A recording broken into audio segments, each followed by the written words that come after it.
Hai semuanya, kali ini kita akan belajar 3 fitur lagi tentang apa yang bisa kita lakukan di dalam Google Sheets. Yang pertama adalah conditional formatting, sorting, dan juga protecting sheets atau range. Kita mulai dengan yang pertama ya, conditional formatting.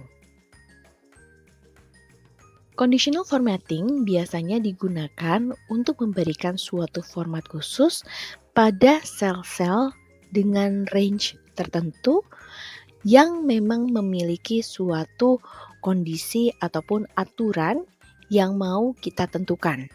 Misalkan dalam kasus ini contohnya di hasil kuis ini kita mau tandai untuk nilai-nilai yang di atas 90 dan juga nilai-nilai yang masih dirasa kurang dari standar yang diinginkan. Misalkan standar yang diinginkan itu 60. Nah, kita coba ya untuk bisa memberikan langsung membedakan data-data tersebut menggunakan conditional formatting. Nah, hal yang pertama yang perlu dilakukan itu adalah kita set dulu range-nya. Seperti ini ya. Lalu klik format, conditional formatting. Nah, secara otomatis akan keluar pilihan seperti ini dan kita bisa langsung tentukan kondisinya mau seperti apa. Nah, misalkan kondisi yang pertama itu adalah di atas 90 ya. Nah, ini ada banyak pilihannya ya. Jadi ini bukan hanya untuk data numerik tapi juga bisa untuk data teks. Oke. Nah, itu kalau misalkan 90-nya mau diikutkan, berarti nanti kita bisa pilih greater than or equal to. Tapi kalau misalkan 90-nya tidak diikutkan, itu kita bisa pilih greater than. Nah, dalam kasus ini kita pilih greater than 90. Nah, untuk formattingnya juga bisa kita sesuaikan ya. Misalkan untuk pewarnaan, kita mau pilih warna yang lain. Lalu untuk teksnya kita mau buat bold. Nah, nanti hasilnya akan seperti ini. Oke, nah selain itu kita bisa langsung memberikan formatting untuk aturan yang lain ya, jikalau memang kita mau menandai satu set data dengan aturan tertentu. Aturan yang berbeda dengan apa yang sudah kita buat sebelumnya. Nah, dalam kasus ini misalkan kita mau memberikan tanda untuk nilai-nilai yang masih berada di bawah 60. Nah, contohnya kita pilih less than. Di sini kita bisa masukkan nilainya. Lalu misalnya kita cek di sini kita mau pakai warna merah. Dan kita bold juga. Nah, teksnya juga bisa kita ganti ya, warnanya juga. Sehingga lebih jelas. Lalu klik done. Nah, selesai. Nah, dengan conditional formatting ini akan sangat mempermudah kita ketika kita mempunyai data yang cukup banyak, tapi kita mau melihat secara garis besar, membedakan data-data yang dalam area yang kita anggap normal dengan area yang memang memiliki satu karakteristik khusus.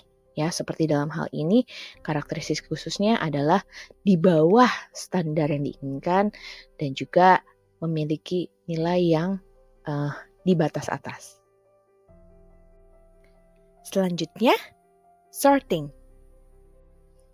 Fungsi sorting biasanya digunakan untuk mengurutkan data. Nah, misalkan dalam hal ini kita mau mengurutkannya berdasarkan hasil kuis dari mulai nilai yang terkecil sampai dengan nilai yang terbesar. Nah, caranya bagaimana? Pertama-tama kita blok dulu range data terkait ya. Misalkan di sini dari mulai nama sampai dengan data di dalam kolom D, lalu kita klik data. Di sini ada sort range. Memang secara otomatis options yang tertampil di sini adalah berdasarkan kolom yang pertama. Tapi kita sebenarnya bisa menggunakan kolom yang lain yang memang mau dijadikan benchmark ya. Misalkan dalam hal ini tadi kan kita mau menjadikan hasil kuisnya sebagai standar untuk mengurutkan. Sehingga kita bisa pilih advanced range sorting option. Nah, di sini karena quiz resultnya itu ada di kolom C, kita pilih kolom C ya. dan kita bisa pilih datanya itu diurutkan dari kecil ke besar. Nah, ini sudah ya, A to Z. Oke, kita klik sort. Oke, jadi seperti ini ya. Ini adalah cara yang pertama. Nah, cara yang kedua, misalkan contohnya, biasanya kalau kita punya data di sini yang memang mau langsung diurutkan. Nah, bedanya apa dengan data yang pertama tadi? Kalau data yang pertama tadi, ini kan memang di bagian bawahnya sudah ada data-data yang lain ya. Karena ini data yang tidak terkait, yang tidak mau kita urutkan, sehingga tadi kita lebih baik pakai sort range. Jadi yang berurutan itu hanya data-data dalam range tertentu. Tapi ketika memang kita punya satu sheets yang data-datanya memang dalam sheets itu mau diurutkan, kita bisa pakai cara yang lain. Nah, caranya seperti apa? Di sini kita bisa blok. Di bagian atas biasanya kan itu ada headernya ya. Nah, di bagian headernya ini kita blok dulu. Lalu data, kita klik create a filter. Nah, di sini nanti akan ada pilihan. Misalkan kita mau sort ya. Seperti apa, ataupun kita mau filter, ini bisa. Nanti tampilannya itu akan sesuai dengan yang kita inginkan ya. Jadi misalkan di sini kita mau sort berdasarkan namanya ya. Kita secara alfabetis dari A sampai Z, kita tinggal klik. Nah, jadi ya seperti ini. Dan ini juga kita bisa menggunakan filter yang lainnya untuk menampilkan data sesuai dengan yang kita inginkan. Nah, jadi untuk hal ini bisa dipilih option yang manapun yang memang lebih sesuai dengan kebutuhannya teman-teman. Protecting sheets or range.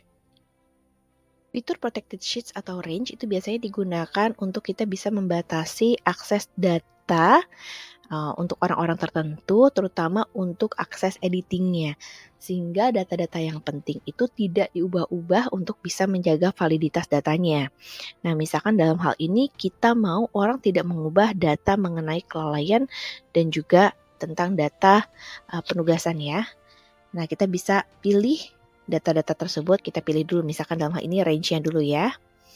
Kita bisa klik di sini data, lalu ada pilihan protect sheets and range. Nah, secara otomatis dia akan keluar range itu sesuai dengan range yang kita sudah setting. Dan di sini kita bisa set permission-nya. Nah, lalu bisa dipilih siapa yang bisa mengedit range tersebut. Kalau memang hanya kita, ini bisa kita pilih hanya kita. Tapi kalau mau custom, itu bisa juga. Jadi kita bisa menambahkan hanya kita dan misalkan orang-orang tertentu yang bisa mengeditnya. Jadi ini bisa dipilih ya. Nah, kalau misalnya kita pilih yang kita, lalu kita klik done. Nah, berarti untuk data ini hanya kita saja yang bisa mengedit. Orang lain hanya bisa melihatnya saja kalau memang mereka punya akses ke dalam dokumen ini. Itu yang pertama ya.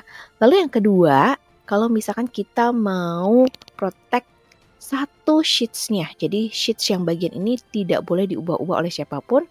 Kita bisa langsung pilih di sini langsung ya, add a sheets.